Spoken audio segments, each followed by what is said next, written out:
All sports, all plays. Yeah. All sports, all plays. All sports, all plays.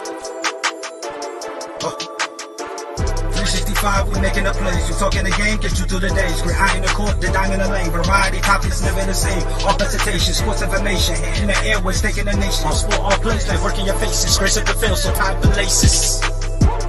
All sports, all plays. Network. All sports, all plays. Network. We on top of our game. All sports, all plays. All sports, all plays.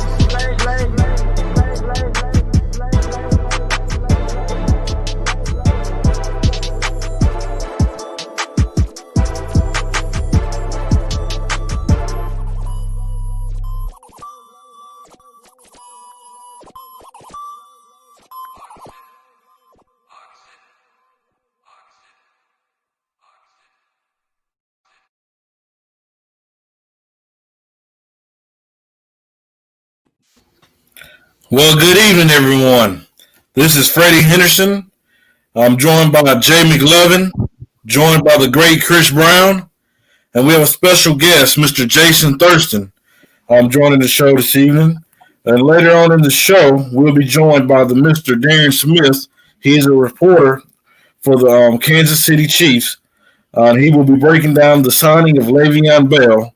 By the way, this is the All Sports, All Plays Network, and today's show is ASAP Real Talk. Today's show is being brought to you by Suzanne Paparazzi Jewelry. All products are lead and nickel. All products are $5. Special offer for ASAP Sports viewers. Free matching earrings when you buy a necklace. Order now at paparazziaccessories.com. Promo code 160920. All right, let's get that out the way. Gentlemen, are you guys ready to get this show rolling? Oh, I'm ready. Yes, it's time to bring the spice and the flavor to this Kentucky Fried Chicken, baby. Let's go, Popeyes!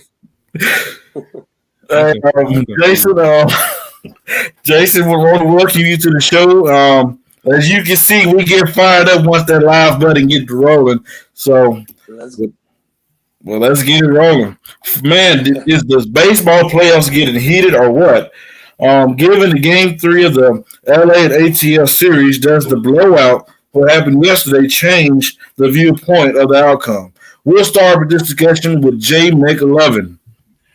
You know, like we were talking earlier, guys, sometimes you just got to call mercy.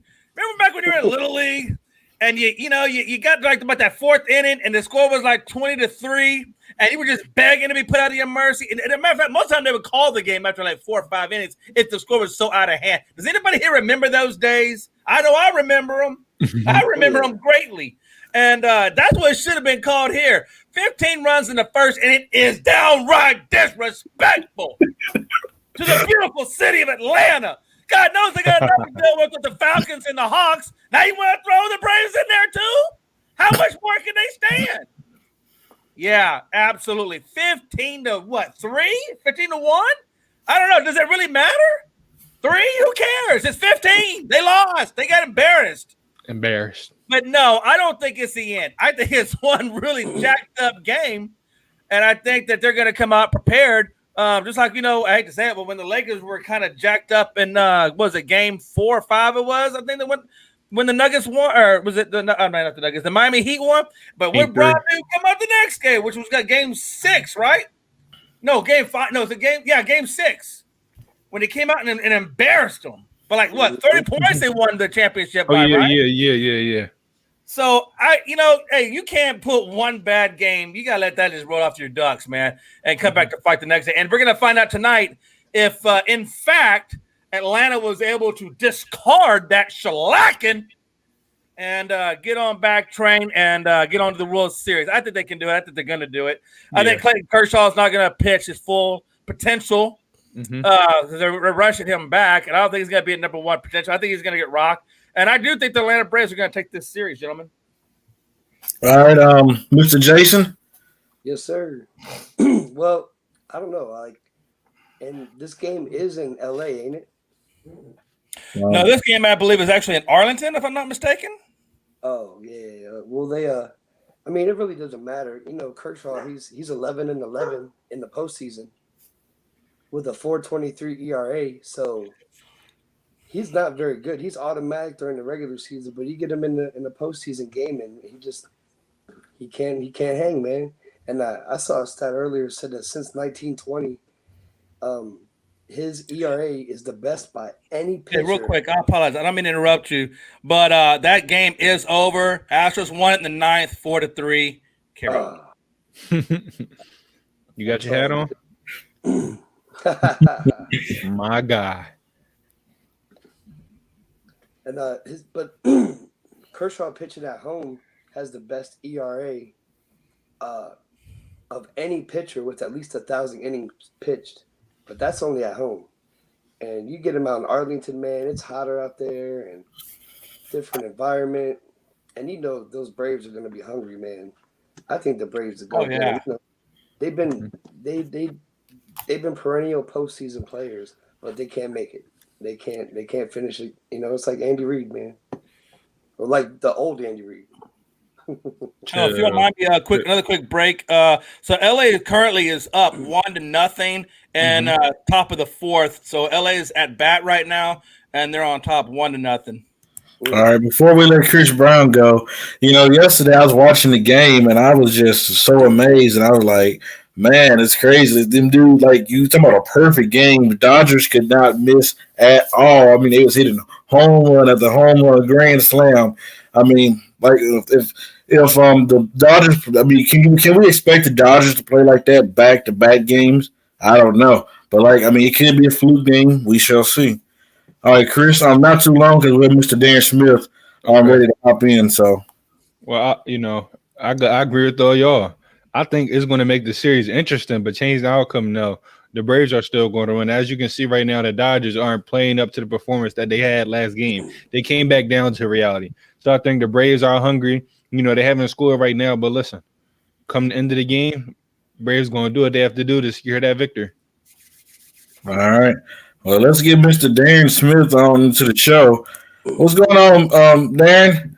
What's going on, gentlemen? Thank you once again for having me on. I'm in studio. I got a show later on tonight, but wanted to make sure I made some time set aside for you, Freddie. So yes, sir. Not gonna keep you long. Not gonna keep you long at all, man. I seen your post on Facebook. I think it was yesterday, and you said that Le'Veon Bell was working out with the Chiefs. And do not be surprised if he's signing with the Chiefs if everything go right. And I believe in everything you said. I went back to my group chat with these guys. I said, "Hey, he's going to the Chiefs." Can you just please explain what happened there? Well, I'll be honest. This is going to sound kind of funny. I was at the casino on the crap table when I got the call. I'm not gonna lie, I am an avid gambler, so I like to gamble. And so I had one call just out of the blue. Hey, just want to let you know that that the Chiefs are looking to bring Le'Veon in, pass a physical, to take a physical. And if he does so, they're looking to sign on that. You can still, of course, sign somebody, but they still have to pass physical. So you can do the sign and then the physical first. But that's what I was told. And I was like, okay, cool, But that was one phone call. Then later on, not too long after that, I got another phone call from somebody else in the organization telling me the same thing. So that's when I decided to run with it because, unlike some people, I don't run with just one source. You should always have multiple sources. And to be honest, I wasn't going to gain anything by putting something out there, put something out there just to see if it sticks or not, try to, because I don't do that. I've broken news before because I've been doing it since 1994 when I was in high school, but I don't do it often because that's just not that's not the realm. That's not what I'm into any longer, but I can still do it. And I tell people all the time, it's all about building relationships and just being nice to people, being good to people. And so a couple of people called me and, called me to let me know that, and this ain't like security or janitors, but it's people in high places within the Chiefs that, called me and let me know this. And I don't know, maybe they just wanted to throw a bone my way or whatever, or what have you. Because I did talk about it a little bit on the show yesterday, how excuse me, how much of a fan I was of him. But also, I thought that the Chiefs should have went after him last year. Like, to me, if they didn't win the Super Bowl, or even if they won the Super Bowl, I thought that at the time before he signed an extension, that you possibly look at trying to bring Kareem Hunt back. Maybe he's learned his lesson. But to their credit, the Browns ended up extending him. And then, of course, I also thought that he would have been a good fit, Le'Veon Bell as well, just because of the style of play that he is. And he kind of mirrors what Kareem Hunt does, coming out the backfield and being a running back. And I knew what he did in Pittsburgh because he beat Kansas City in the playoffs 18-16 when he played for them. So I know what he can do, and I know what the style of offense, I know what he's looking for. Him coming to Kansas City would be beneficial for him.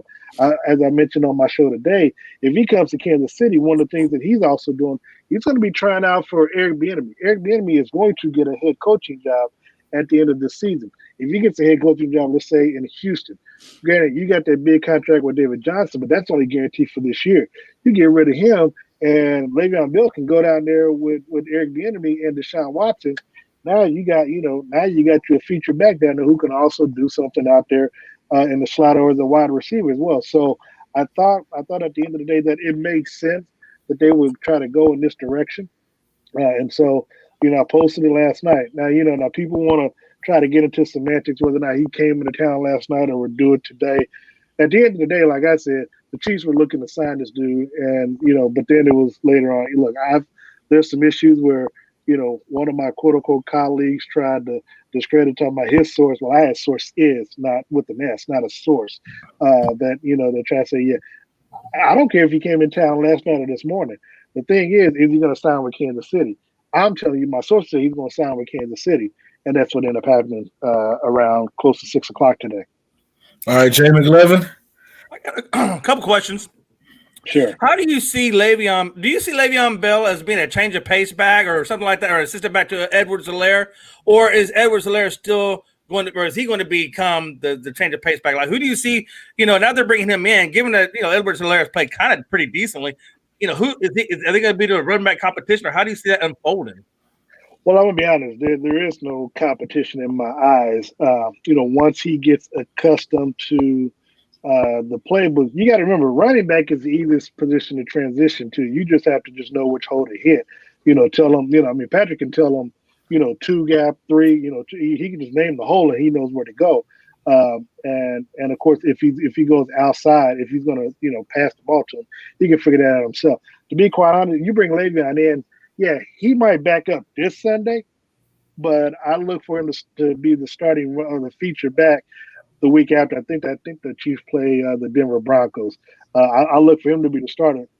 The idea was always before Damian Williams opted out was for Clyde to spell and to be a change of back from Damian Williams. When he opted out, then of course he became the starter, and it was the hope that Darrell Williams and Darwin Thompson would be, changing back to them. Darwin Thompson hurt himself in that Baltimore Ravens game where he had a good run, but then fumbled the ball. You notice you haven't seen him back in the game since. So this really hurts him more so than anyone else. But you bring him in, he is a starting running back. I keep telling you, if people don't seem to understand this, you are a victim of your environment at times. He was a victim of being in New York with the Jets. The Jets are a sorry team, a sorry organization. You cannot succeed in that organization if you live on there, especially when the head coach says, "I don't want you here."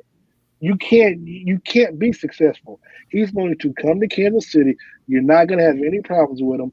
He's going to be with the winning organization, a winning head coach, a winning quarterback. The locker room is not going to put up any foolishness. So he's going to come in and gel right in to be 1 to 53. And I assure you, he's not going to be a what's the running back that we had last year that's down in Tampa Bay. He's not going to be a Shady McCoy. So I'm not worried about him fumbling the ball and him. No, he's coming here on a mission and a purpose, and I don't blame him whatsoever because you're already getting paid by New York, and you'll get paid money here with the Chiefs. Do that, win your Super Bowl. You already got $70 million or whatever in the bank already from your career earnings.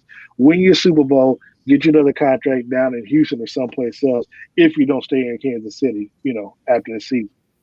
Well, based on what you're saying, though, do you think though they just brought in Edwards-Helaire within the first round, or their first round draft pick? Do you think they are decommitting from him? They don't really necessarily believe in him, and that's why they're going to get Le'Veon? No. Again, you got to remember the idea was always for him to not start initially. It was going to be Damian Williams. He was going to be getting his touches in. But when Damian opted out, now you got now you get elevated. Now you got to remember, if you've seen the games, he's had a hard time of punching the ball into the end zone. You don't have that issue with Le'Veon Bell. Again, Le'Veon Bell is an 8-9 year veteran in the NFL. You can learn. You know what I'm saying? You can learn how to play the game by sitting there watching and learning from Le'Veon and see the things that he do. Now the thing I don't like about Le'Veon, he likes to tiptoe before he gets up to the line for his thing. That just drives me crazy. But it works for him.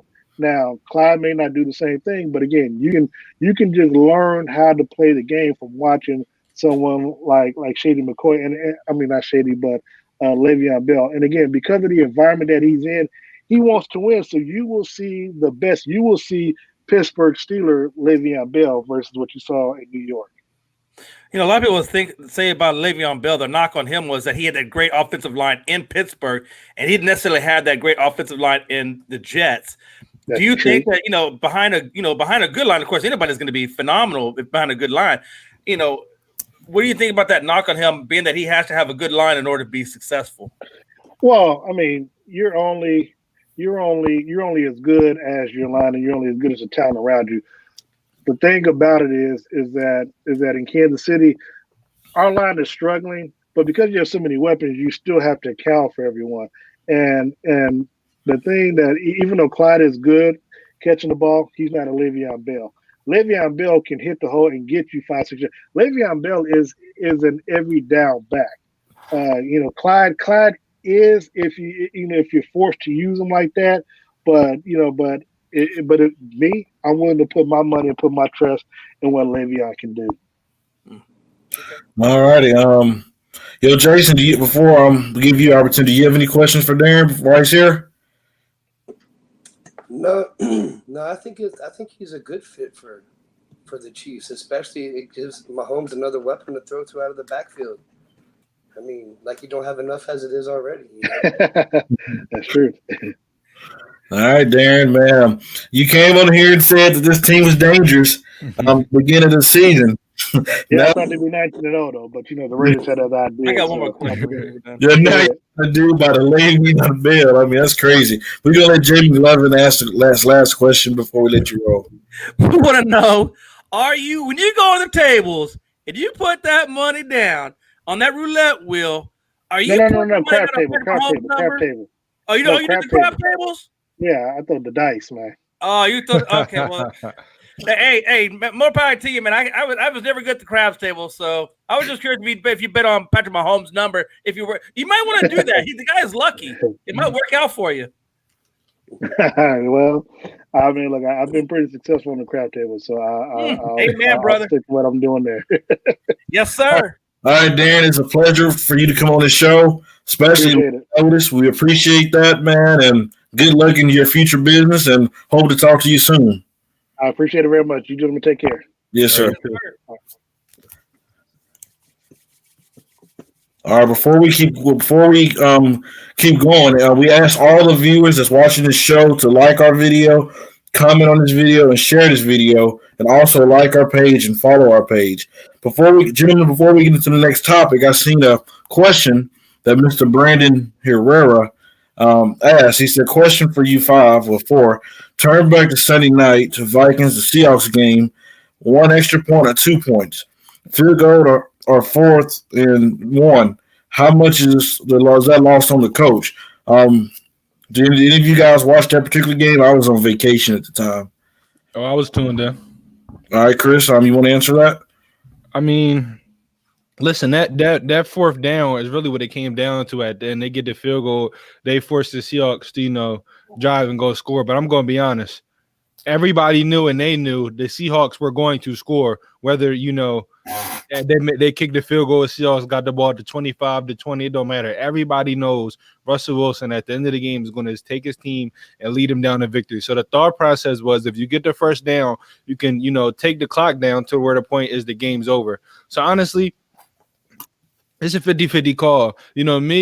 I'm glad they went for it. I wish they would have got it. Plus with the rain and stuff, who knows how the kick would have been. I don't think it's a bad call. They've been dominating them on the run the entire night.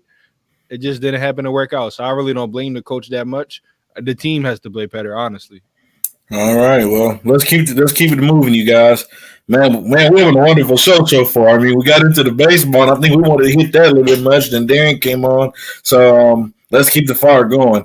Jay McLovin here wrote these topics down, and I'm not going in a particular order. I'm going into the ones that I think is about to get heated. And the very last one he had on there says, it's rumored that the Dallas Mavericks will be front runners for Giannis Antetokounmpo. If they get him, does that make them the title favorites? Chris Brown, does it make them the title favorites if he go over there with Luka? Yes, I've been saying, I didn't know McLovin said this too, but I'm glad, great mind think alike. I've been saying this for weeks. If Giannis goes to the Mavericks, they're not only the team to be right now, but they're the team to be for the next 10 to 15 years. You talking about Luka. You seen what he did on his own in the playoffs. You seen what Kristaps Porzingis did in the bubble. He elevated his game in the bubble. His defense numbers improved. His rebounding improved. His scoring improved. Not only the 3-point shot and his jump shot, but you see he was a little bit more dominant and forceful in the paint. You add Giannis to that team, right? You already have a Tim Hardaway Jr., who, Rick Carlisle said that he's their third star. So he's a guy that can get you 15 to 18 points a night. You have a Finley Smith, who's a two-way, 3-and-D type of guy. They have a decent bench with Bogdanovich. You have Berg. You got a lot of good guys off the bench. Seth Curry. You add a Giannis to this team. First of all, their defense is out of this world because their defense has been here and there, but you had a dominant defender, which Giannis is. Not only can he guard the paint, but he can play some on-ball defense. You had Giannis, and then you had the scoring ability. So Giannis is not going to have to worry about playmaking. Luka has that. Luka has the playmaking. Giannis just has to roll to the basket and dunk on people. And you can't really help because this team's going to have shooters. And what Rick Carlisle is going to draw up, what Luka and his brilliance and that team is going to do, I'm sorry. This team right here, listen, I know you're an LA guy. LA is going to have to get a third legitimate star if they're going to want to compete with Dallas. I've been saying this, bro. They get Luka. They get Giannis, and it's over because, Mark Cuban is the owner that wants to win. So he's not going to just sell everything for Giannis. He's going to make sure he gets some good pieces in there. They already have a decent, underrated bench. His starting lineup just needs that extra push. Giannis can do it on both ends. He won't have to be the focal point. He doesn't have to worry about hitting a game-winning shot, having the ball in his hands at the end. No, you have Luka. That pick and roll, and then either you have that, then you can hit Kristaps. Like, their offense is going to be crazy. Their defense is going to be better. This team is going to be – I'm not going to say they're going to be unbeatable, but they are the team to beat for the next 10 to 15 years. The three best foreign players on one team. Look out if this happens. And they're all young they're all young. That's why I said the next to 10 years. They have a window for the next 10 years where they're going to be dominant. Kristaps Porzingis, and I think it's going to help him out because he's been having some knee injuries. Absolutely, it's going to help. No, because he's been having some knee injuries, so he can be able to rest. Like you don't have to play with that. Well, he wouldn't have to play on the injury as much because he was trying to play on that torn meniscus, and that could have messed up his career. But now he can really take time to get healthy. And this team is going to be great, man. Like it's going to be nice to see that. They're the team to beat. Matt, you think about it. You talk about Mark Cuban. He's a great owner for the Dallas Mavericks. Then you have Rick Carlisle's your coach. So you don't have a scrap coach. You still have an elite coach in today's basketball. Then you have Luka. Then you have Luka Doncic, who's the young guy that's the triple double after triple double, and he was giving the work to the Clippers. If it wasn't for the referees throwing out Kristaps in the playoffs, it was a possibility that Dallas could have beat them. Let's not forget that. Then, like you say, you have a Tim Hardaway Jr. who can knock down threes. You have Seth Curry who can knock down threes. You still have Kristaps who was giving the Clippers work. Man, I tell you, that dude was looking like a big Steph Curry out there knocking down them threes. And then, like I said, Mark Cuban, he will get good role players to go around them. And then you add a two-time MVP, a defensive player of the year. Lakers, you're going to need more than a third star. You might need a fourth to beat that team. I mean, that's they got Trey Burke. They got a whole list of characters, right? And they had some guys injured too. But this is what you guys got to remember too. Now, listen, he's gonna want the max out, and I'm gonna tell you right now, he gonna get it. Yeah, because Mark Cuban has a history of paying players. Yes, he gonna get it, and Mark Cuban's gonna pay because Mark recognizes that's what it takes. Yes, but here's the problem: they still got to stay within the salary cap to a certain extent. So I do think they're good. I do see them losing one or two pieces. Could they lose a Seth Curry or a Powell? It's probably gonna be Tim. It might be. Yeah. I mean, it could be one or two pieces in order to fit him into that puzzle. But when you look at Porzingis, who's got a great shot, great rebounder, he's got all the right tools. He just needs some help at the perimeter in the paint area, and that's where Giannis is going to come in. So you pair up Giannis with Porzingis and Luka. Those three dudes right there is going to be one hell of a freaking punch. And if they keep Tim Hardaway, which I think they could keep Tim Hardaway, man, that's y'all just go. And then Trey Burke too. Oh hell no. Willie Cauley-Stein. They still had some players injured that weren't in a bubble. So this team is legit, and most of their core guys are all young. There's not really a lot of old heads on this team. They're all young. If he goes right there, just be on the lookout, ladies and gentlemen. Now, are we talking about via trade? Because if it's via trade, Porzingis gone. He's going to have to be a part of the trade proposal. No, he's a free agent. Giannis is a free agent next year. Okay, we're talking about free agent. Okay, all the Dallas Mavericks have to do is move a couple of key contracts around or renegotiate some, whatever it is, in order to fit him into that slot. And I'm going to tell you something now. I think Mark Cuban would even go a little bit above the salary cap if it meant that he could get that kind of a quad. You know what I'm saying? He's a businessman. Yes. Yeah, he's gonna get that money back in championships and merchandise sales and every other everything. Thing. Yeah, he's a businessman, and also I do see him going above the salary cap a little bit. But but who wouldn't? Honestly, if you want to win championships, a little bit above the salary cap, you're gonna make that up. Jesus, with all the investments that Cuban has, he ain't worried about. This offseason, you best believe that. Let's get Jason involved in this conversation.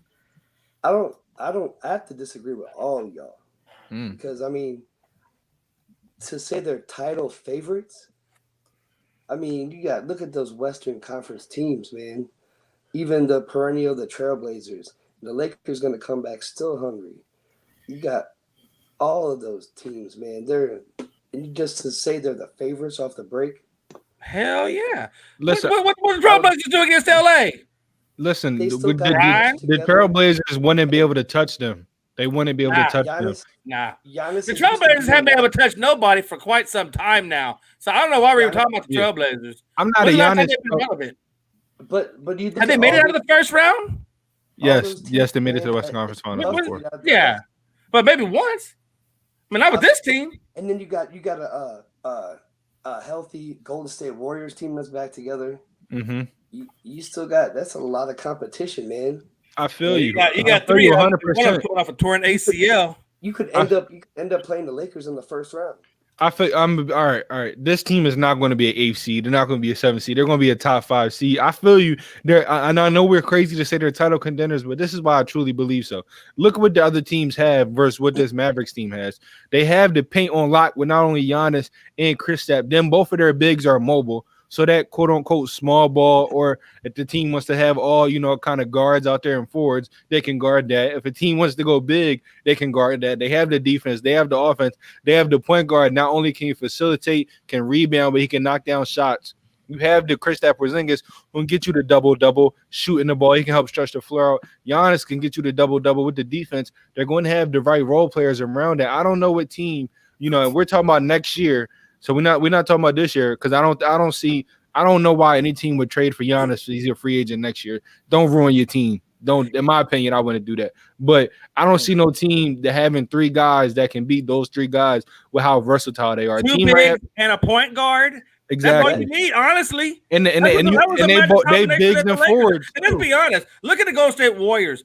They got one big guy. They call Draymond Green. They got not even a big. Not even a big. They don't have it. They don't have a real big. He's not really truly a big, right? Yeah. I'm just saying. Look, Seth Curry. Let's do matchups real quick. Seth Curry versus Luka. Nah, I'm taking Luka on that all day. Mm-hmm. You look at what's his name, man? Giannis versus Draymond. I'll take Giannis all day. You look at Klay Thompson, who just came off a torn ACL, up against Porzingis. I'll still take Porzingis because I like his height. He's a big guy. Those So not who gonna be the outside of matchup. those three? Because it allows Kevin Durant. Outside of those three, who else do they really have? They got what? Mitchell Wiggins. They got Yeah. Andrew Wiggins. Andrew Those Wiggins? I'm sorry. I see I'm what talking about you're Mitchell saying. Wiggins' dad, Andrew Wiggins. They got Andrew Wiggins. I mean, yeah, he may be gone via trade. Those not going to be the matchups, but I see what you're saying. Like No, I'm I'm just not, saying. I see I'm what against you're saying their because they're best so versus versatile. their best. They're so versatile. They can guard the bigs and the small guys. So like how we said with the Lakers could go big and small, but they have to take some pieces out to do that. You take a Dwight Howard out, add a Markieff, or you take somebody out, put AD at the 5, put somebody to guard. This Mavericks team wouldn't be able to do that. They could guard somebody's big lineup and small lineup with their 3 best stars. And I don't think any team can really do that right now constructed. And next year, unless there's some crazy things going on in free agency, this team would be dangerous. All right, Jason, let's get Jason back in it.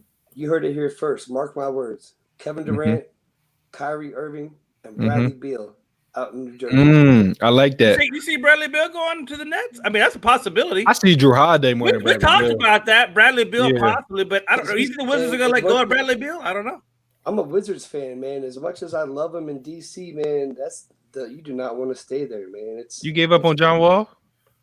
I mean, John, it depends on if he comes back and if he's still the same. But I think he's going to be the same. I don't think Bradley Beal is going to want to stick around for that. I think Bradley probably not unless they make him fat and happy with that cash. Exactly. Did you see where you see Bradley Beal just bought a house? Where at, right? In LA. Everybody buys houses in LA, dude. It's LA. Yeah, that doesn't really mean a whole lot. I feel you, but I'm not going off that. Everybody every Come on, celebrity, everybody with money buys something in the house in LA, Freddie. Like you preaching.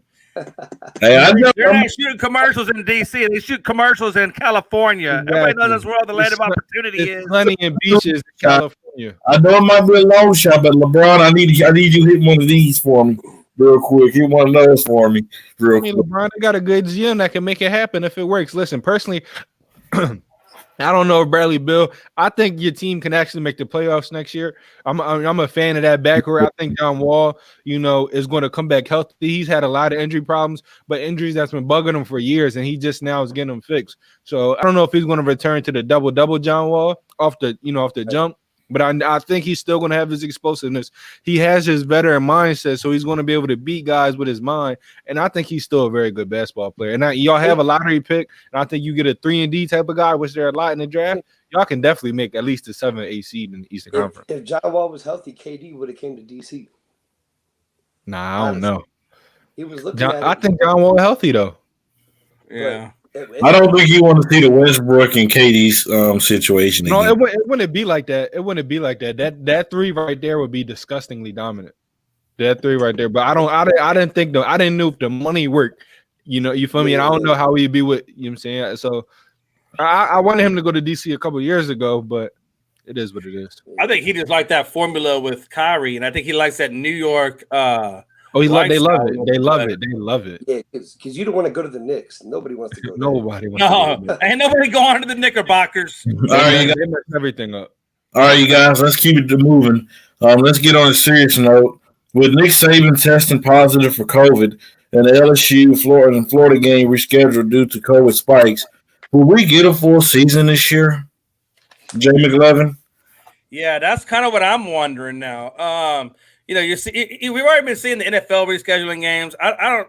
Now they got fans coming into the stadiums. I don't know, man. I know a lot about this COVID. This COVID don't play around, and I'm still kind of, we're starting to see, like I said, the Florida LSU game just got rescheduled. How many more games are going to get rescheduled? Can they fit that into their schedules? That's kind of all the things I'm seeing, and I wouldn't be surprised if it did get. I don't think it's going to come to an end, but I do think it's going to be a lot of shifting around of these schedules. You watch how much more this COVID starts rearing its ugly head like it's doing right now in the NFL. Man, me personally, they might not cancel games. It might play a full season. But if you're the players, I would have, if I was a player, I have a lot of questions. We talked about it on the show before. What happens? We're not getting paid for one. The NFL can say they're making a good sacrifice because they're getting paid millions of dollars. I know it's a sacrifice for college players not to play because their future's on the line as well. But what happens if they catch COVID? It's a lot of I mean, it's a lot of what ifs, dealing with this COVID situation, and it's really serious. But Well, question on that though, Freddie. Are all of the conferences playing? I know a couple of times talked about holding out. Are all the conferences in now playing, or are there still like the Big Ten? Is the Big Ten in, or are they out right now? I believe the Big Ten in. I think I heard they're coming back. Yeah, they're They starting. are coming back. Yeah, They're staying only in conference, though, I believe. Mm-hmm. Yeah, I mean, do you see like the what because of that happening though, Freddie? Do you think that even if they do play the full schedule, I mean, do you see asterisks coming because not all the teams are going to be fully playing all the games? Especially doing in conference. I'm talking about the national championship is what I'm talking about specifically. I think like you don't have I'm sorry. Go ahead, Jake. I'm sorry. You don't have those insignificant games against like Jacksonville State or Savannah State, or you got strictly your division, your conference, play it out. And you don't get to see those good cross rivalry, games that you might see once in a blue moon. Right. Those big ones, but I don't know. Personally, I think the game should stay in your conference, and that determines you won your conference. You're the champion of it, so you go on. Chris. I mean, I think everybody know how I feel. If the players ain't safe, they shouldn't be playing. But I will say this: I'm a college athlete right now, and all my friends are college athletes. And if we get the chance to play, we want to play because we work hard all summer, all year to play the sport. But everybody know I talk about on the show how COVID affect me and my family, so I'm conscious of it. And if the players aren't safe, if the NCAA and the school universities aren't trying their best to keep the players safe, why are you going to keep putting them at risk? Like, we didn't seen the numbers go up and up and up, and it's about to be flu season again in the wintertime. The numbers are going to drastically increase.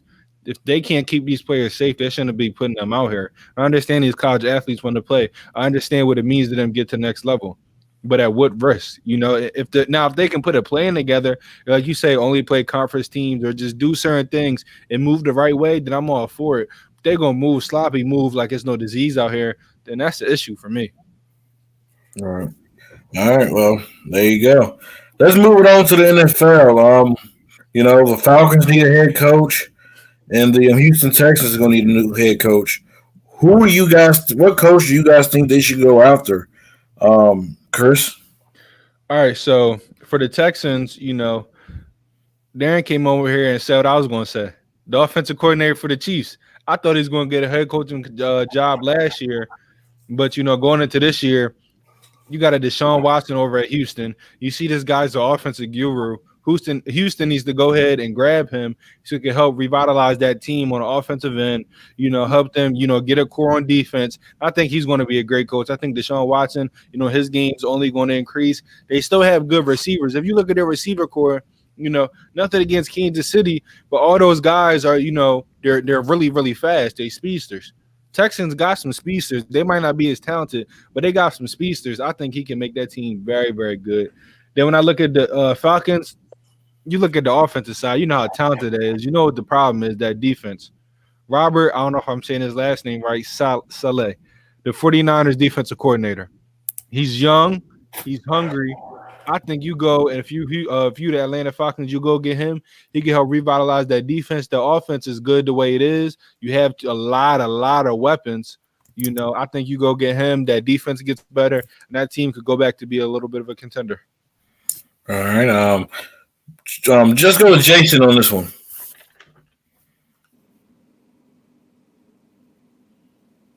Hey, Jason. Which one? Oh, my bad. I don't know. I'm McLovin. There's only one McLovin. Go ahead, Jason. My man. I don't know. Honestly, I think like you were saying that they need to stick to and get somebody to point to the offense and get those offensive weapons going. Those offensive weapons are fine. It's the defense that's struggling. Mm-hmm. And Raheem Morris, who's already there, he's not a bad coach. I mean, you got to give everybody their chance to, when it comes to, who they're going to interview. But he's been there in the facility. Mm-hmm. He's been with Blank, and he's probably got a good rapport with him. and the players, depends on how much they trust him and like him. But I think he's a good fit. For sure. I agree with Chris. With the Houston's, me and him agree with the same thing. You have that offensive coordinator's under Andy Reid, one of the greatest offensive-minded coaches in the game today. So it can definitely help Houston on that point. But on the Falcons, it's going to be a huge surprise for maybe the three of you guys. You have a Matt Ryan, you have a Julio Jones, you have a Ridley, you have a Gurley, you got your tight ends. They have everything. You have all the weapons. You need an offensive-minded coach. Jason Garrett. When he was with Dallas, they had a top offensive. They had a top offense. Let's be honest. The top 5 offensive minded dude was there. Points. Defensive side was not the problem with Dallas. You have a quarterback who can get his dude the ball. So I think Jason Garrett could be a good offensive coach over there. He was fired for a reason. Those, no offense. Just let him have this one. Okay. I'm laughing on this. This coming from a Giants person. Just, you know what? Okay. Let him have it. I've learned that sometimes you gotta let Freddie have one little nugget of one little delusional moment. Okay. You just gotta let him have this one. Because listen, ain't a dang person out there in the free world gonna believe that crap. Nobody. By the way, most fans of football happen to fall under Cowboy Nation, and even we know that's crap.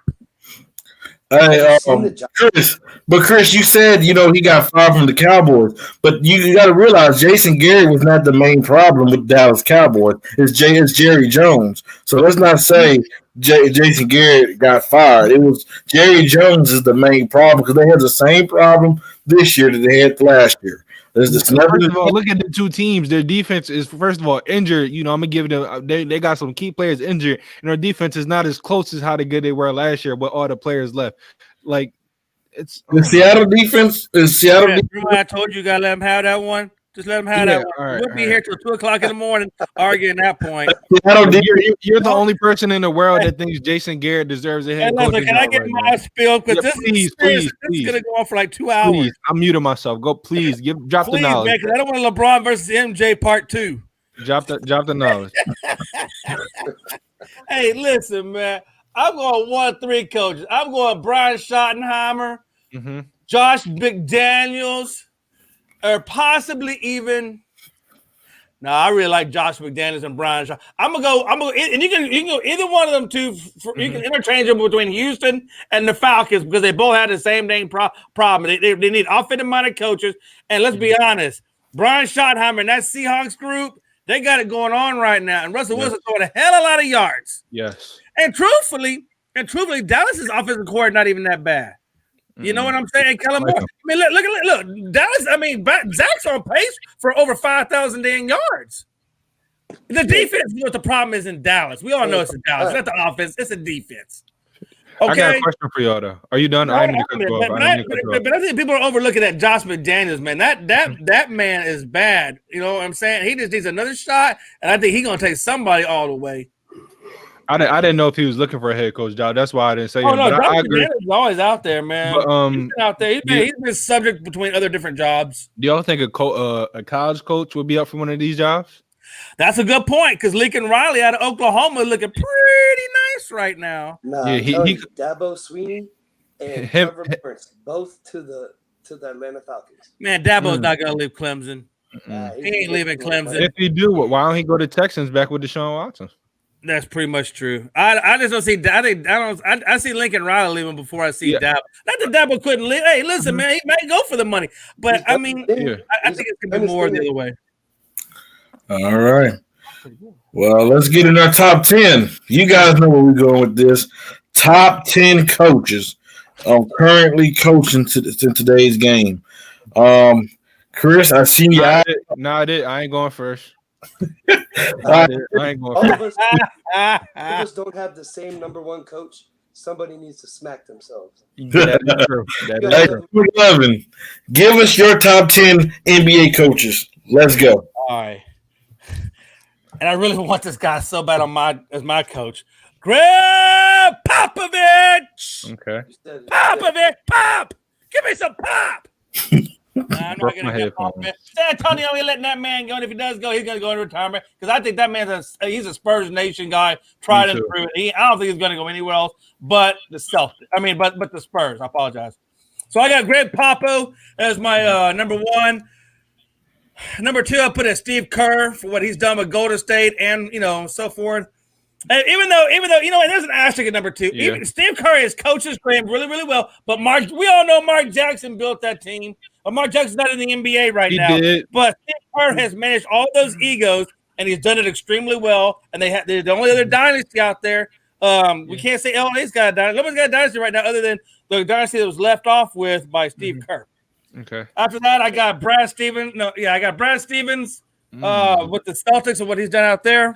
I got Eric Spoelstra at number 4. What he did with that Miami Heat going up against LA. I mean, it is what it is. The man had injuries, whatever. But they still put up a pretty good series. So and they were the number 8 seed to begin with. So nobody really expected them to be there in the first place. Eric Spoelstra. No, he was the 5th. Four. Were they 4? Yeah. Okay. Either way, I got Spoelstra. I still like the job that he's done with those guys and rebuilding and whatnot. I got Mike Malone, obviously with the Nuggets and what he's done with the Nuggets franchise. Chris, of course, and then here I got Doc Rivers, followed by Rick Carlisle, followed by Nick Nurse, Mike Bodenheiser. I never can't say his Bodenheiser, the guy from the Bucks. I can never say that, man. Something like that. There you go. We're gonna go with that. And then lastly, I got your boy in Portland, Terry Stotts. Ooh. Jason, please give him some knowledge, please. Well, I mean, of course, Pop. If you don't have Pop as number 1, you don't know basketball. That is true. I got Spoelstra at number 2. Because I mean, you look what he did with LeBron in Cleveland. I don't know, man. You're overlooking that dynasty out there in Golden State and managing all those egos. Yeah, but he had the squad. But a dynasty. It's a dynasty. Hello. He didn't have to do much coaching. Even Spoelstra. Oh, he had to do coach. He had to do that. He had to pull the Zen master all the way from Chicago to keep these dudes on point. He had to manage the Dennis Rodmans of the group and everything. I think that. I mean, I got you. You go ahead. I mean, Spoelstra's not a bad one. I just don't. I'm gonna mute myself. I got Kerr at number 3 though, so he's right there. He's right there. I got Stevens at 4 for what he's done in Boston. I mean, he was a great college coach too, and he transitioned pretty well. I got D'Antoni at 6. Oh hell no! Hell no! No! All right, listen, man. I know you're intern right now, but you damn fired. You're fired. Freddie, cut his link. I want to hear this crap. We'll finish our damn self. This coming from a Houston fan. This coming from a Houston fan. I got nothing to do with it. D'Antoni sucks. He's not that bad, man. No, he's that bad. That's why he didn't do crap. But okay, you're right. He's a great regular season coach, but he's a horrible postseason coach. That's true. I'm sorry. I can't. But listen, you had me at hello and you lost me at when you said D'Antoni. But I tell you, and then to finish out the list though, at number 10, I put Tyrone Lue on. Oh, you got the rest of the list? No. That was number 6. But at number 10, I put Tyrone Lue because he's. Hell no! Getting the Clippers now. He got a nice squad, man. Hey, Chris, you want to go first? Or let me go first? Let me go because I already know your list is going to be weird. Number 1, we all know is Greg Popovich. Number 2, I have Steve Kerr. I mean, you can say, oh, he had the players, but we seen coaches have players and not win anything. You have to have a good coach, and we all know Mark Jackson built that team. He did, and even Steve Kerr said we didn't take nothing away from him. We didn't change anything. We just added a few new things, and the few new things he added turned that team into a dynasty. Number 3, I have Eric Spoelstra, and I have him in front of Brad Stevens because he beat him in the playoffs. So I got to put him above him. What he did with Miami, there always been even when LeBron and them left, Chris Bosh had to retire because of blood clots. They still were a competitive team. Number 4, I have Doc Rivers. I think Doc Rivers is a hell of a coach. And you look at some of the series that Clippers team has blown, they're not all on him, especially this previous one. Game 7 was all on the players. Number 5, I have Rick Carlisle. This dude is a great coach. The Mavs have been in quote-unquote rebuilding mode for the past couple of years, but they're always a competitive team. And so now he has some talent. He's going to show people why he's still one of the best head coaches in the league. Number 6, I have Brad Stevens. He might be a coach for the Celtics, I think, for the next 20 years because he's shown he can coach not only a rebuilded team and they could be competitive, but a good team and they can be competitive. Now, I think, I've been saying this, they're a good big man away from being a real true contender. Number 7, I have Nick Nurse. Kawhi left, Danny Green left, some other players left, and they still were a very, very good defensive team. They still were a very good team in general. Those players knew their role. They played better than expected. Number 8, I have Mike Malone. Same thing with the Nuggets. He did a hell of a job with them. People are now woke about the Nuggets. I knew how good they were. They just had to be consistent, and they were very consistent this year, especially in the playoffs. Number 9, I have Quinn Snyder, head coach for the Jazz. I think people overlook what he does with the Jazz. They don't have the best roster, but they're always a top team. They're very good on defense, very good on offense. And number 10, I have Frank Vogel. I think he's a very, very good coach. He's a very, very good defensive coach. He was good in Indiana. He was decent with the Magic. And this year, what he was able to do to make this team one of the best defensive teams in the league, he's definitely a top 10 coach in my book. All right. My 10. Wait. You yelling. I got one correction. I did have Frank Vogel at number 6. I just bypassed my correction. So just take Terry Stotts off the list and put Vogel at number 6, and everybody else just shifts down 1. I'm sorry. That was one correction I had. I had Vogel at 8. All right, let's go. My top 10. Probably the best top 10 on the show today, by the way. I don't think it's going to be better than mine, but go ahead. Number 1, Greg Popovich. You have to put him on there. That's just a respect deal. Number 2, I have Eric Spoelstra. The dude can coach for years. But man, he can be the first coach. I believe he'd be the first coach to be there for 20 years. Instead, I think he'd be the first. He's some crazy number that he'd be up there. He can coach 20 more years for the Heat, by the way. That dude's an elite coach. He's an elite defensive coach. He brings heart to that team, and to that franchise. And what he's able to do this year, motivate his players. That dude really expected to beat the Lakers this year. Let's just be honest. Then you have Then you have Doc Rivers, who's I think is an excellent coach. Great defensive-minded coach. Won a championship in Boston. Yes, I know it was years ago, but he did. Then I have Steve Kerr at my number 4. The reason being is because, like Jason said, he don't have to coach much. You've seen it. What? He don't. Y'all are tripping, bro. I'm sorry. Your Iguodala on the bench. You've seen the Draymond Green on the bench drawing up plays. He don't have to coach much when you have a. Y'all are tripping. You know how many teams had great players and a head coach that wasn't good enough to take them to the promised land? Y'all really you ask all the players how important Steve Kerr is to that team, and they're going to tell you. So honestly, I'm not listening to this list no more. I'm gonna go on mute. He had Braun. He had Braun, Bosch, and Wade, and couldn't win the first 2 years. But he didn't have Clay. He didn't have KD. He didn't have Green. But what does that mean? He still coached them to win. You act like they swept everybody, everything. He changed a lot for that team. He helped put players in the best position for them to be successful. Don't look at him and say, "Oh, it's easy to do that," because it was easy. Anybody could do it. As you can see, it's not easy to do what he did because all these teams that are not done. All these, you look at my Sixers 2 years ago, we had the best starting 5 in the league, and my coach wasn't good enough, so we couldn't get it done. You put a great head coach on that team, we would win a championship. 2 different teams. No, y'all won it. Y'all won it. That's the best starting 5 in basketball. You put a head coach that knows basketball, we're going to win. That was a young team. Y'all still wasn't being that Golden State Warriors team. Let's just be honest. Okay. Like I said, you have five All-Stars on one team. No taking away from what Steve Kerr did.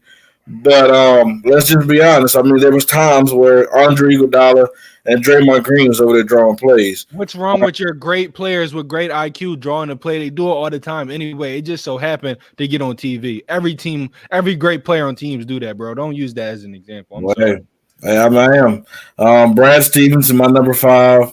The number 6 is Nick Nurse. He was a good coach. The coach that was Billy Donovan. Let's not forget him. We had this OKC team this year. No, when people was doubting that team did not even make the playoffs. Let's be honest. I mean, hey, credit gotta give credit where credit's due. Chicago. Number 7, you had to give it to Frank Vogel. This team, he had to coach this team. Even though you have a LeBron James and Anthony Davis, this team was an elite defensive team due to his reasoning. So you got to give him number 7. Number 8, I hate to say this, Jason, you got to give Mike D'Antoni some love. What he's able to do with that small coach, that small ball lineup. I'm sorry, I'm actually vomiting as we speak. In the regular season, he was an elite offensive minded coach. So my bad. Bring him up to number 9. Rick Carlisle be number 8 ahead of him. Because what the Dallas Mavericks was able to do and to complete. And number 9, Mike Budenholzer. What he done with the Bucks 2 years in a row, be the best team in basketball. Yes, you have Giannis. You've helped develop him to become one of the best players in the game. They don't win in the playoffs. Well, I mean, hey, a lot of these coaches don't win in the playoffs, but hey, what he did in the season tournament MVP, you have to give him credit where credit's due. And then you have to give it to Terry Stotts. He took a Portland team that was not supposed to be into the playoffs, but led that team with Damian Lillard into the playoffs, and obviously lose to the Lakers. Yeah, I mean, hey, I've never in my life felt like Freddie has got dementia or lost his mind. Bro, like, how do you not put a team that came back from 2 down 3-1 on this and put that head coach on his list? Like, you just said that's the typical Giants Washington. Like, listen, like, this is why I call you a delusional sports fan, because you put no facts or anything behind any of your lists. That list was garbage. We can move on. I'm not going to if you say something to me, I'm not going to rebuttal it. I said my opinion. It is what it is. Next topic, please, sir. It's facts. I see this going 2 hours. Next topic, please, sir. All right, next one. Everybody know that Cam Newton had COVID-19 and he was out last week, but now he just got cleared to play this Sunday against the Denver Broncos. With Cam coming back, does this put the Patriots back in contention? Jay McLovin? Yeah, Bill Belichick right now is saying, thank you, heavenly sweet Jesus, 6 pound, 8 ounce baby Jesus. Thank you for bringing back Cam Newton to rescue me from the Stidham and whatever that other dude's name, debacle. Because listen, that man is praying. He is so thankful right now. Yes, it's definitely going to put them back in contention, right? Cam, he brings another dimension. Look, these guys aren't going to win the Super Bowl. I don't care what anybody. They're not going to win the Super Bowl. But it does make them playoff championship worthy having Cam Newton back. I'll leave it at that. Nah. Jason? He got in 3 games. He's got 2 touchdowns and 2 picks, and he's 29th in the league as far as quarterbacks go. That's only with 3 games, but you become one dimensional with Cam, man. I mean. You could tell the shoulder's still not the same. This is the same guy that went to the Super Bowl, though, right? Yeah, but yeah. Oh, okay, I just want to make sure we understand his credentials. But then he blew out his shoulder and his ankle, so he runs. We don't give a dang about the. He's not the same guy no more, man. Just run, baby, run. But the only thing he's got going for him is he doesn't make mistakes, and he can control the offense. And if he can do that, I mean, and you can't count Bill Belichick out of there for 1 second, but I still don't think it. Patriots, the Bills are taking that division regardless, so I don't think so. Chris, I do think the Bills are taking that division, but what you said, you really helped the argument to say the Patriots are going to be a contender. He doesn't turn the ball over. You know what he brings. They have a very good defense, a very good pass defense, very good run defense. They have a very good defense in general. And honestly, I forgot who the head coach was because so many players opted out. I said, oh, these are too many and they're good guys. Then I had to sit back in week 1. I said, hold on, Bill Belichick's the coach. Their defense is going to be fine. I understand you could say they're a running team, but they dominate running the ball. they dominate running the ball. He's so happy to have him back because now, you can say they're one-dimensional, but he still puts up the yards. He doesn't turn the ball over. So they can be a passing team. And it's not really on him. It's on the weapons. They don't have a ton of weapons, but he still gets the ball to him when needed. And on the ground, he's a beast. So I don't think they're going to be a championship favorite. I do think they can possibly sneak into the wild card and maybe fight to win the division. I still think it's going to be the Bills. But you're talking about how much this team is going to improve. They're going to improve a ton because, this team needs a good quarterback to be successful. And those two quarterbacks that they have when Cam's out, they're not it. Cam Newton is it. So the offensive coordinator is back to have him back. The head coach is back to have him back. The fans are back to have him back. The owners back to have him back. The offensive line, everybody's back to have Cam Newton back because they understand what the value he brings to this Patriots team. I definitely agree with Chris, man. Cam Newton, he don't just bring when you have a Tom Brady, he just brought the pass to the game. He opened it up with his legs, and so you really don't know what that offense is going to do. Either you can do a read options or whatever, but I definitely agree with Chris on that one. So let's just keep it moving. We have Rajon Rondo. He's on the Lakers, and he played. He's a free agent. Don't say he's on the Lakers. Yes, he's a free agent. Championships with the two of the top most historic franchise. The first one with the Boston Celtics and the second one with the Lakers. Is this dude a Hall of Famer? We see what this dude have done in the playoffs over years. When he was with Chicago, even with the Lakers. I mean, is it with Boston? Is this dude a Hall of Famer? Yeah, playoff Rondo. Yeah, let me before I get into that, and I'm thank you for Nathaniel for bringing that up. Hey, Braves are right now at 3-1 right now, so 3-1 in the game. All right, man. Look, let's just go down a real quick stat because I like to base everything I say off of something like Chris said, awesome numbers and some realistic stuff here. Stats and facts, baby. Hey, see, listen. So he's got 873 games in his career. Mm-hmm. Is averaging for now. These are all career numbers, not just game numbers, because we all know he averaged 7.1 points with the Lakers. Mm-hmm. But for his career, he was averaging 10.2, 8.3 assists, and 32% on the field goal, percentage wise. So, not exactly Hall of Fame numbers, in my opinion. He does have 2 rings. I'm recognizing that he has 2 rings, and that's the only reason I would even think about somebody even saying even his name in the words of Hall of Fame. I'm sorry, 8 assists in my opinion, don't get you in the Hall of Fame. Averaging 10 points a game should not get you in the Hall of Fame. Now, if we're doing a watered down, just let anybody in. Yeah, throw on Rajon, throw him in there. But when I think of a Hall of Fame type of guy, I'm thinking John Stockton. I'm thinking Damian Lillard. I want a little bit more substance in my guy, other than just having a couple of rings. Well, Jay McLevin, I think you'd got. They only averaged 7.1 points, even with the Lakers. It's not like this guy's throwing like hell. He ain't. Come on now. Hey, Jay McLevin, I think you done got brainwashed with these new point guards. Rondo was a traditional point guard. The dude was a defensive player. I don't care. Okay, so there different categories in the Hall of Fame: traditional, non-traditional, extra spicy, little spicy, Thai spicy. I mean, how many flavors we got? I'm just saying this point guard. I'm sorry. He was on the defensive team a couple of years. He led on the damn defensive team. Shit. He led the league in assists a couple times. I mean, this dude was. He's averaging 10 points a game for his career. He was a steals leader. I mean, this dude was a valuable piece on both championship teams. Let's not get it twisted. Let's not get it twisted. If he was not on this Lakers team, it would have been much harder for this Lakers team to win this year. He was a valuable piece to that Boston Celtics on that run as well. I definitely think he's. How do you justify the career numbers that he has being as low as they are? Can I go? Because Freddie can't justify anything. So sorry, I'm Freddie. Just saying, the man's got mediocre numbers. Sorry, Freddie. I'm gonna take it over because you're ruining it.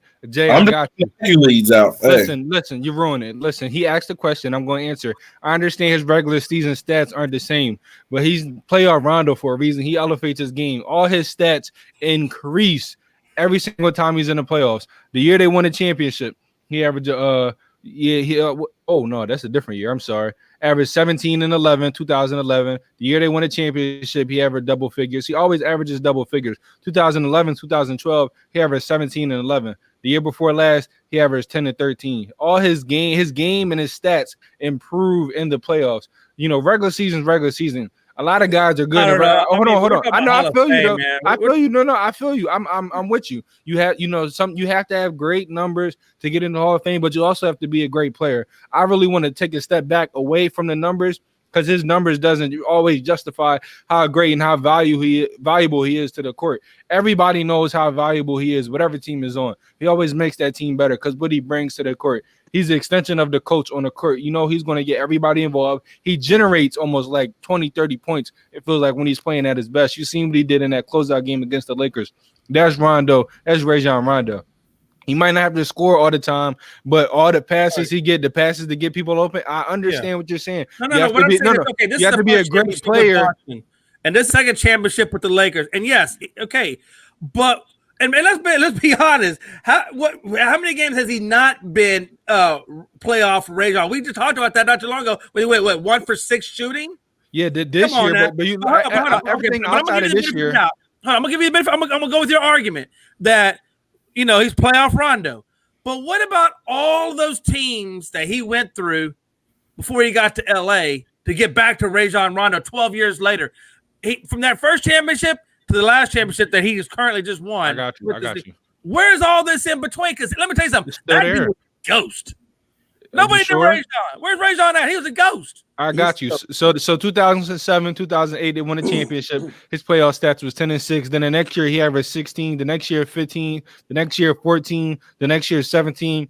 He was with Dallas. That didn't work out. In Chicago, everybody knows before he got injured, that team was going to beat Boston. They were dominating Boston, and he was a key contributor on why they were beating Boston. You look at him when he's with the Pelicans, he was averaging 10 to 12. He had a game where he had 25 assists in a playoff game. Everybody knew. That's why AD and them wanted him there. That's why DeMarcus Cousins was glad to be there, because they know what Rondo brings. That's why LeBron wanted him there, because they know what Rondo brings. He knows how to beat you mentally. Then on the court, he's still a very, very good defender. That's why he's guarding some of these teams' best guards. He can still get everybody involved. Like I said, he's really at his best. He's generating 30 points. Even when he doesn't score the ball that well, he's getting a whole bunch of assists where he's getting people open. And I understand what you're saying where, what happened to being great all the time. Stats, based on all those numbers you just read off. Playoff stats. I said playoff Rondo. I'm talking about playoff stats. I'm not talking about regular season. Well, hell, it's only in.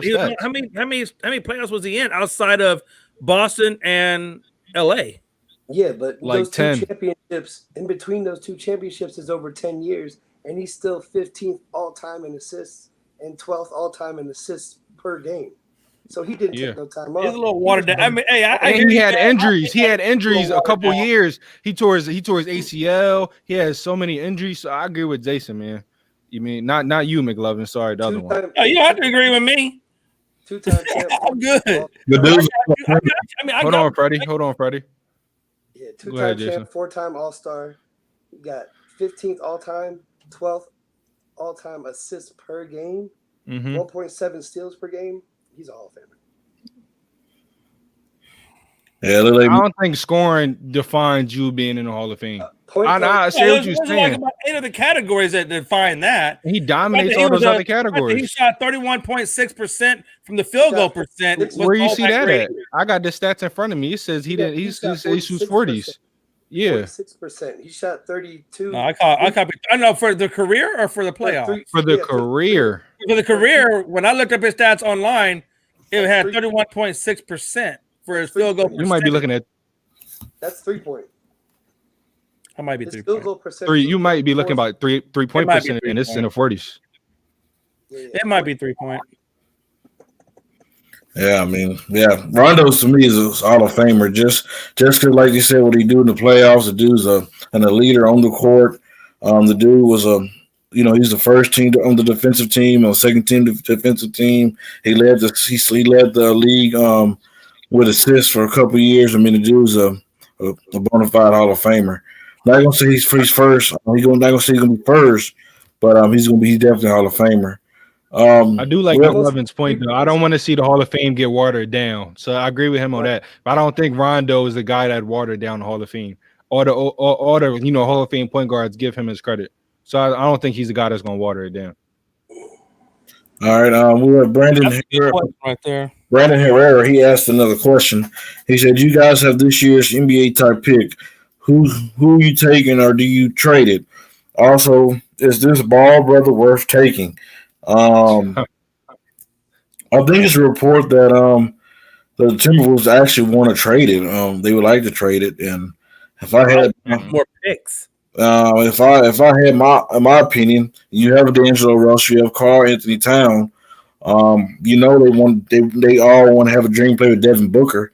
If you can get a Devin Booker to go to Minnesota, team up with them two, man, they have that's a pretty good team right there, and they can definitely make a push for a run on the playoffs. Not gonna say run for a championship, but they'll definitely be a good playoff team in the West.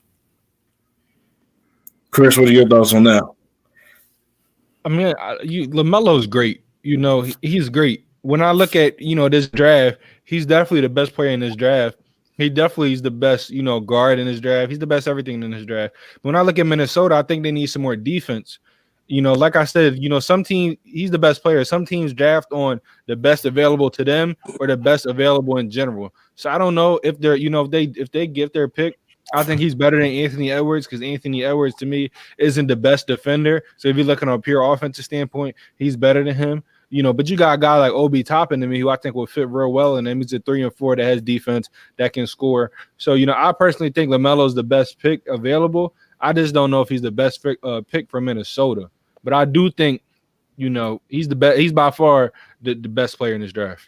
Right, that's what I was saying. I guess the second part of his question is still so that if he's not the best player that would fit them, I would probably certainly try to like Freddie said, I would try to trade that thing.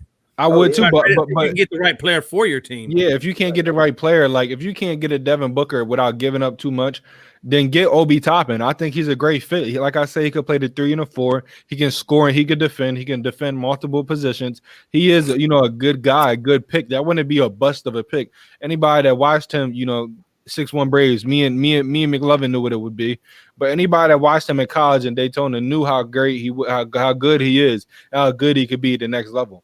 So if you don't want to get LaMelo because you're saying, hey, defense, go get Obi Toppin. But if you're looking at who's the best available, I think Melo is that guy. Him and D. Russell will both be able to play, on ball, off ball. My question is, though, the defense. LaMelo's young, so, he can, change his ways and become a little bit better of a defender. We know D'Angelo Russell isn't the best defender. They draft pick last year. He's more of a development role. So if they draft LaMelo, to me, they need to go in free agency and sign a whole bunch of defenders as soon as possible. Hey, man, I agree with you totally % on that one. Yeah, I would say this, though, LaMelo has got up a lot of good, legit guys. And he went against pros. He went against pros. He is going to bring something to the table, but I don't think he's the right fit, though, for what Minnesota's trying to do. And that's why I say if they can get some picks for him for next year's draft, or even, like you said, a Devin Booker or somebody like that, then, I would definitely look to trade that pick to get exactly what it is you want. I have a quick question for y'all before we move on. If LaMelo doesn't go number 1, if you're the Warriors, are you taking LaMelo or are you taking James Wiseman? They're not taking anybody. They're gonna trade that and trade back down in the draft. I don't see unless I'm getting a good center to me in order for them to compete in the West, especially against the Lakers, they need to get a good big man. I think James Wiseman is good now. He'll be good in the next 10 years. He could be part of that future. I like James Wiseman. What he proved in college, he's a very good center. If I'm me, I'm taking him. I don't know. There's not enough good talent, and I'm not trying to get another decent role player from them. I'm taking James Wiseman. He's going to be a key contributor off the rip. That's my opinion. I feel you about trading back, but I don't think there's a lot of value at the big man position back there, and I think that's the only thing they need. I don't think they need more guards and forwards. They, had a good rookie last year. They got some good guys off their bench. I think they need a good big man. That's why I asked. It's going to be a crazy draft because it's going to be most definitely. The 1 pick is traded to. The number 2 pick is traded to. I mean, all right, that's crazy. you got the number 1 pick. You got to take the best player. Yeah. And I don't think he's going to fit in Minnesota either. Yeah, it's 50-50 on that. So, I mean, do you draft him and then trade away the rights and then for another player in a package? I like that idea. I like what Cleveland did with Andrew Wiggins. I like that. Right. And then you still got the Warriors. They ain't going to take that 2 pick either, so they could package that up and send it for somebody else to their missing piece. See, I don't know. I'm in a disagreement with that number 2 pick only because they built their team through the draft and they're good at evaluating talent. And I believe James Wiseman is a good talent, but I wouldn't be surprised if they do trade. I just think they need a center. Yeah. All righty. Well, let's keep it rolling. Normally, how we end the show is normally we everybody get 30 seconds to say what they want to say, but let's do something different. We're going into week 5 of the NFL season. Let's give each of us give your top 5 teams of the season so far, and let's give it in order.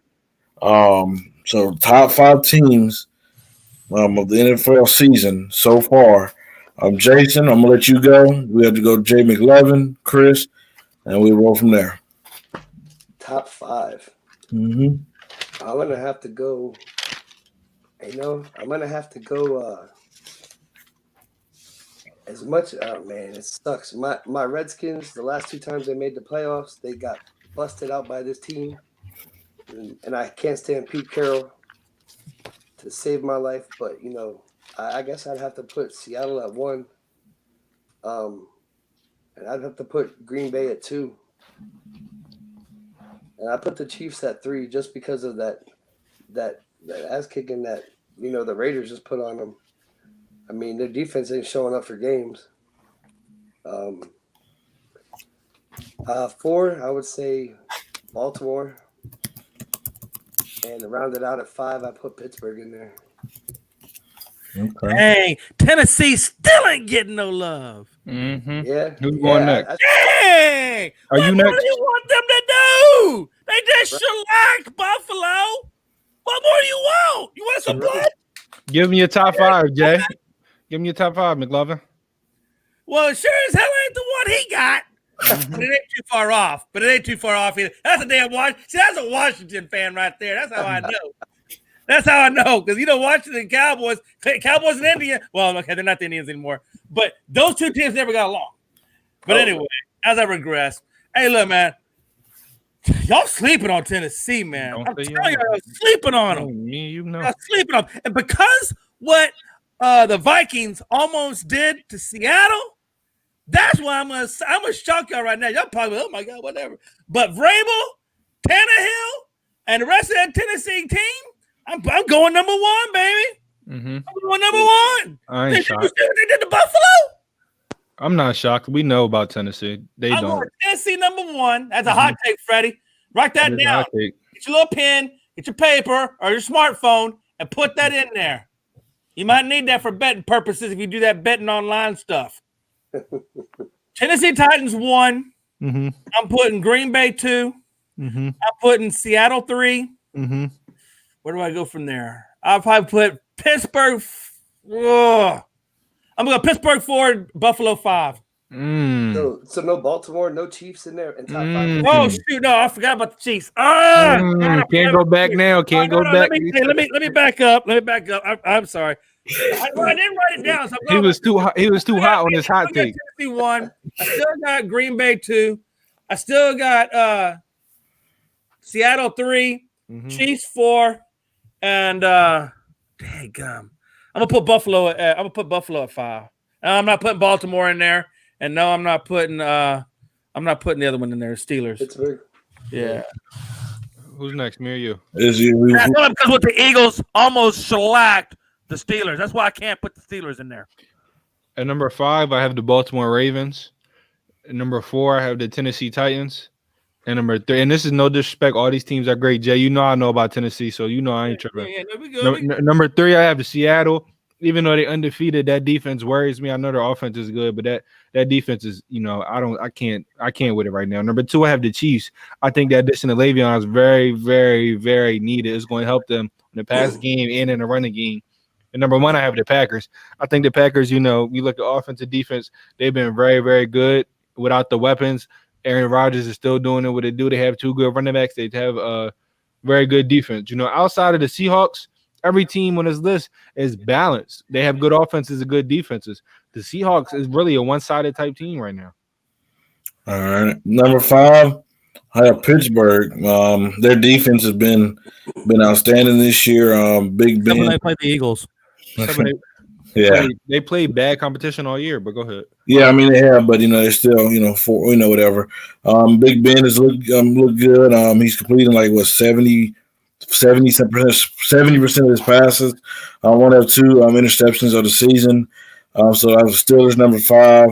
Number 4, I have the Titans. Did y'all see the stiff arm from Derrick Henry and from Josh Norman? He literally just threw the dude out the way.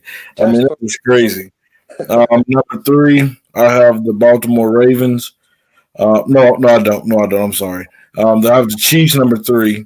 Number 2, I have the Seattle Seahawks. And number 1, I have the Green Bay Packers because they have that bad man and Aaron Rodgers. Aaron Jones have been doing his thing. Devontae, key matchup on this Sunday, 3:25 Central Time. You have the Packers and the Tampa Bay Buccaneers. Brady's versus Rodgers. So definitely had to keep your keep your eyes out open on that one. Before we go, I think Jay McLevin had one other thing that he wanted to say. Hey, this is not sports radio, but I just want to give a huge shout out to my boy who's watching this podcast, who shared this podcast. I appreciate you. I love you. My boy, Sergeant First Class Luis Vega. Much love to you. He's at, I believe he's in Afghanistan right now. Matter of fact, he is in Afghanistan right now. I just sent a care package to him. He's in Afghanistan doing what some of us have never done, and we love you. We we're thinking about you. Hope you get home to your baby girl soon, your boy, and love you, bro. God bless. We support you. Yes, sir. Much love and appreciate your service. Well, Jason, we want to thank you for coming on the show today, bringing the heat. We definitely would like to have you on, this upcoming week, and we'll talk about that after the show. And Chris, thank you for bringing the knowledge. You already know that's what I do, other than you. Oh. Yeah. See, even when I'm not on this show, he takes shots at me, America. Jay McLevin, we thank you for your personality. Thank you for your energy. Man, this is All Sports, All Plays. Real talk. We want to thank you guys for joining. We asked all our viewers today to like our video, comment on our video, share our video, and like our page and follow our page. And we're out. Stay tuned. Peace. All sports, all plays. All sports, all plays. All sports, all plays. 365, we making a place. You talking the game, get you through the days. Great eye in the court, the dime in the lane. Variety, topics never the same. All presentation, sports information. In the airways, taking the nation. All sport, all plays. Like working your faces. Grace up the field, so time for laces. All sports, all plays. Network. All sports, all plays. Network. We on top of our game. All sports, all plays. All sports, all plays.